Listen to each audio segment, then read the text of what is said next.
Bang, ada ya bang? Ya. Mana bang turisnya saya bang? Ini di sini sepeda. Kan beda bang.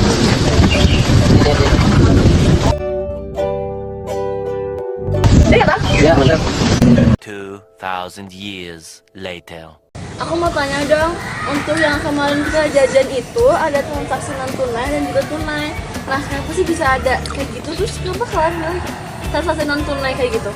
Aku milih non tunai karena yang pertama itu lebih hemat waktu dan juga lebih praktis, jadi kita nggak usah bawa dompet yang besar. Apa sih Pi kekurangannya itu? Kekurangannya kita harus selalu terkoneksi dengan internet dan juga data pribadi kita rentan tercuri. Oh gitu. Nah guys, kalian mau tahu nggak cara kerja QRIS itu gimana? Yuk kita simak. Secara formal, QRIS didefinisikan sebagai standar QR Code pembayaran yang ditetapkan oleh Bank Indonesia untuk digunakan dalam memfasilitasi transaksi pembayaran di Indonesia.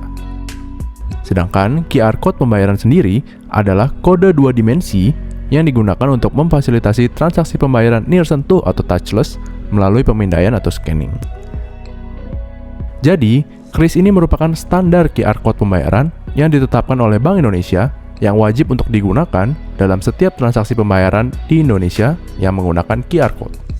Secara sederhana, QRIS memungkinkan kita sebagai pembeli untuk melakukan pembayaran digital kepada merchant atau pedagang, dan pembayaran dapat dilakukan antar penyelenggara jasa sistem pembayaran atau PJSP. Jadi, misalnya, merchant memiliki alat penghasil QR Code milik ShopeePay, sedangkan pembeli memiliki aplikasi pemindai dari BCA Mobile. Dengan adanya QRIS, maka aplikasi pemindai BCA Mobile dapat memindai QR Code yang ditampilkan oleh ShopeePay, karena sudah terstandarisasi QRIS. Maka itu pembayaran antar PJSP menjadi mungkin dengan adanya QRIS. Namun, perlu diingat bahwa nominal transaksi maksimal menggunakan QRIS adalah 10 juta rupiah per transaksi. Bukannya kalau tunai rentan pemalsuan ya? Loh, ya kamu nggak tahu di uang yang biasa kita pakai ini ada fitur-fitur keamanannya nih. Dan kalau mau kita nentuin mana asli mana palsu ada caranya, yaitu 3D. 3D? Iya, dilihat, diraba, terawang. Nah, kalau dilihat paling gampang tuh kita lihat ininya nih. Ada benang pengaman atau security tag namanya.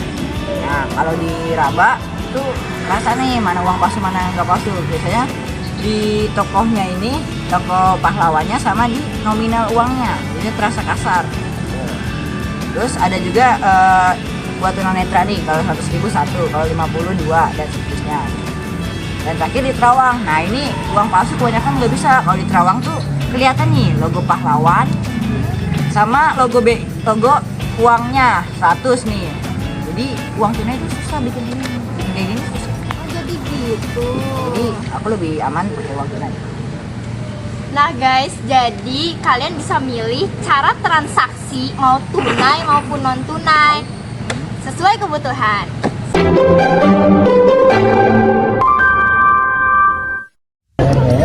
Hai guys, jadi sekarang aku udah sampai di kota tua yaitu di Jakarta. Tuh kita sekarang tuh mau ke BI karena tugas ekonomi. Nah aku kesini tuh sama teman-teman aku. Hai, sapa kabar dulu dong. Nah sudah juga ada sih. Nah Azam masih Azam. Tuh itu Azam.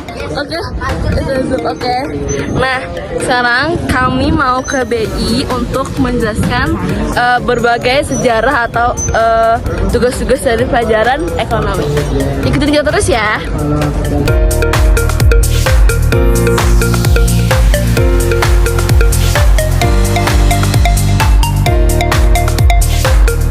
Azam masih Azam. Di Jambe, di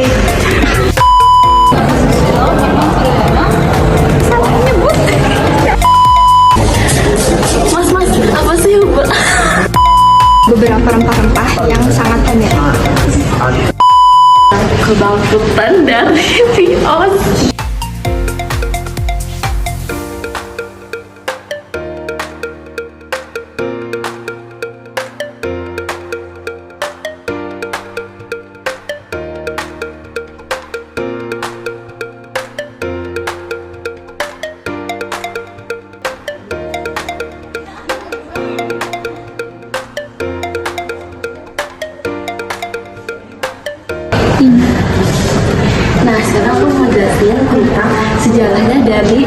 lahirlah Bank Indonesia yang sekarang kita tempatin nih. Nah, bermula dari tahun 1828. Jadi, dulu ada bank bernama James Bank atau DJB yang berdiri atas perintah dari Raja William I karena ada permasalahan ekonomi di Hindia Belanda atas bangkrutnya VOC. Nah, tentu pada 1828 sampai 1942 DJB ini berfungsi sebagai bank sirkulasi di wilayah Hindia Belanda. Nah, cabangnya ini banyak, ada tersebar di 22 kota Hindia Belanda, yaitu 10 kantor di Jawa, 8 di Sumatera, 2 di Kalimantan, dan juga 2 di Sulawesi. Nah, selanjutnya pada tahun 1942 atas pendudukan Jepang, DJB ini dihentikan atau diganti lalu mendirikan Nampo Kaihatsu Ginko atau NKG sebagai bank sirkulasi. Nah, selanjutnya setelah digantikan dengan bank NKG pada 1945, seperti yang kita ketahui, Indonesia itu merdeka pada tanggal 17 Agustus 1945. Nah, Belanda tidak mengakui kemerdekaan tersebut dan mereka mengaktifkan kembali DJB lalu mengedarkan mata uang muka yang dikenal sebagai uang merah. Selanjutnya pada tahun 1949 ada konferensi bener-bener nih, yaitu KMB, yaitu Belanda akhirnya mengakui kedaulatan atau kemerdekaan Indonesia dan menyepakati berdirinya Republik Indonesia Serikat atau yang disebut dengan RIS. Oke, lanjut. Nah, pada 1991 DJB mau dinasionalisasikan oleh Menteri Keuangan saat itu Yusuf Wibisono mengusulkan untuk nasionalisasi DJB. Nah, ini surat nasionalisasinya Undang-Undang Nomor 21 tahun 1951. Lanjut, ini pemerintah juga ikut berkontribusi dengan membentuk panitia untuk menasionalisasikan DJB.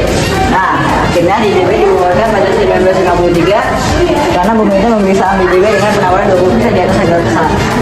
Lalu lahirlah Bank Indonesia yang digaungkan sebagai Bank Sentral Republik Indonesia dengan Sarifudin Prawilan Negara yang tadi itu yang Gunting Sarifudin sebagai gubernur pertama. Nah, ini merupakan pidato beliau yang merupakan gubernur pertama sekaligus dan gubernur terakhir di Jamas Bank dan gubernur pertama Bank Indonesia.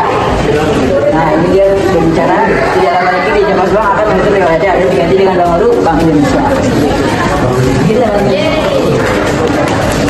Teman-teman, di sini ada ORI dan ORIDA. Nah, ORI ini adalah singkatan dari Uang Republik Indonesia yang berlaku pada tahun 1946. Masa pertamanya adalah 100 rupiah.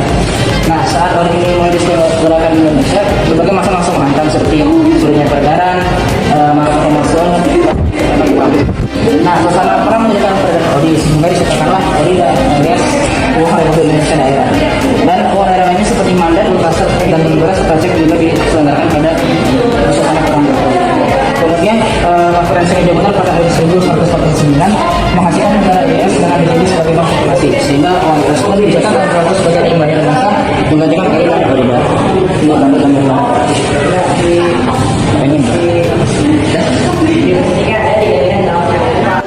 adalah perubahan logo-logo Bank Indonesia. Nah, perubahan logo Bank Indonesia ini sudah terjadi sebanyak 13 kali. Dimulai dari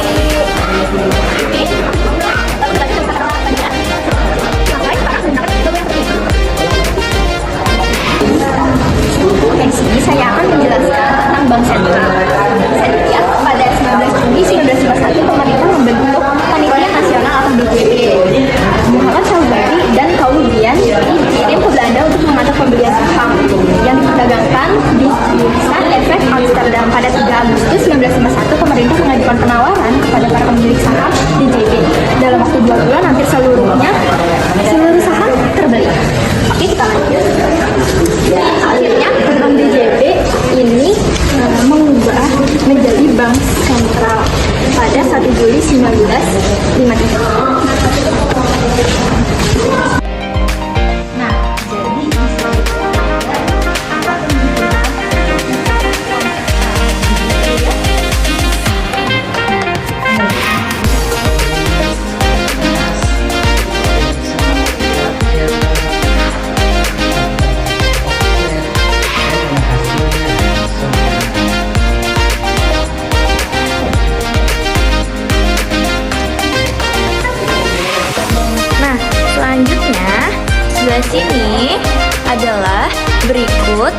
alat pencetak uang logam.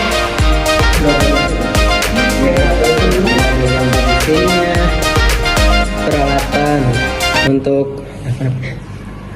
mengukirnya. Itu ada mold Gibson, cetak-cetakan itu, mold resin, sablon kuningan. Nah, terus ada tuh master cetak uang logam, itu ada patris, matris, plat cetak.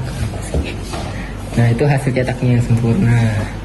Jadi uang melalui proses panjang sebelum jadi uang. Mata uang. Jadi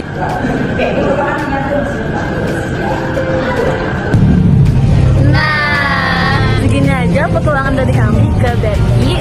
Terima kasih sudah menonton hingga akhir. Dan mohon maaf jika ada kesalahan kata. Di taman ada banyak belalang, ayo kita pulang.